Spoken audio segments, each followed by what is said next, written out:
हरि ओम नमो नारायण।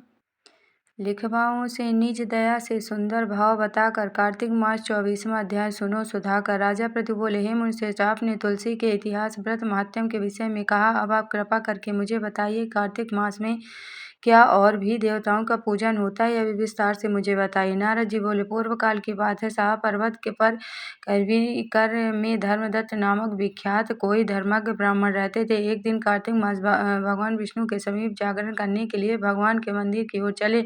उस समय एक पहर रात बाकी थी। भगवान के पूजन की सामग्री साथ लिए जाते हुए ब्राह्मण ने मार्ग में देखा कि एक भयंकर राक्षसी आ रही थी।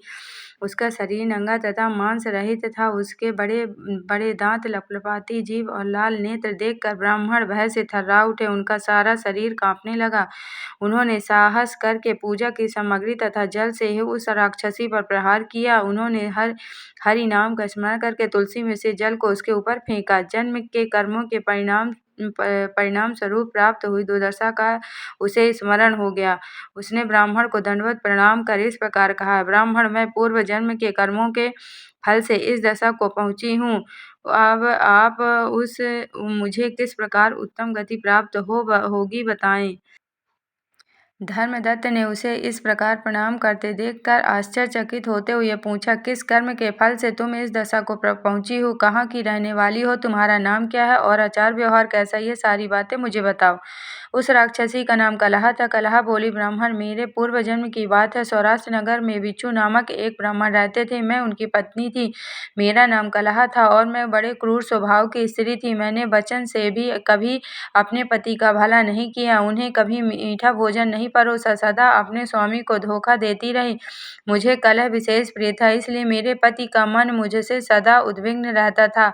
अंततः उन्होंने दूसरी पत्नी से विवाह करने का निश्चय कर लिया। तब मैंने विष खाकर अपने प्राण त्याग दिए। फिर यमराज के दूत आए और मुझे बांध कर पीटते हुए यमलोक ले गए। वहां यमराज ने मुझे देखकर चित्रगुप्त से पूछा, चित्रगुप्त, देखो सही इसमें कैसा कर्म किया, जैसा इसका कर्म हो उसके अनुसार शुभ या शुभ फल प्राप्त करेगी। चित्रगुप्त ने कहा, इसका किया हुआ कोई भी शुभ कर्म नहीं है। यह स्वयं मिठाइयाँ उड़ाती थी, अपने स्वामी को उसमें से कुछ भी नहीं देती थी। उसमें सदा अपने स्वामी से द्वेष किया है, इसलिए यह चमगादड़ी होकर रहे तथा सदा कलह ने ही इसकी प्रवृत्ति रही है। इसलिए यह भिष्ठा भोजी सुकरी की योनि में भी जाएगी। जिस बर्तन में भोजन बनाया उसी में यह सदा अकेली भोजन करती थी। अतः इसके दोष से यह उतनी ही संतान का मार करने वाली बिल्ली हो। इसने अपने पति को निमित्त मानकर आत्मघात किया, इसलिए यह अत्यंत निंदनीय स्त्री प्रेत के शरीर में भी कुछ काल तक अकेली ही रहेगी। इसे यमदूतों द्वारा निर्जल प्रदेश में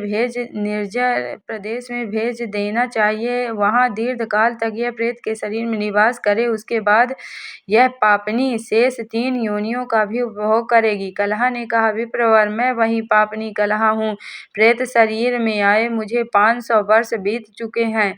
मैं सदा भूख प्यास से पीड़ित रहा करती हूँ। एक बनिए के शरीर में प्रवेश करके मैं इस दक्षिण दिशा में कृष्णा और वेणी के संगम पर आई हूँ।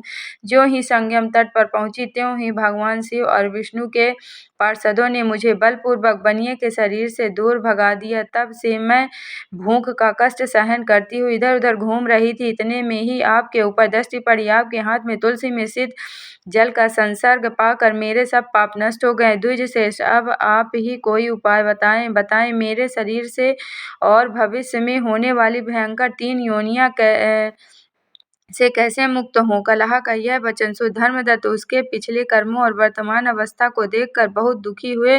फिर उसने बहुत सोच विचार करने के बाद कहा,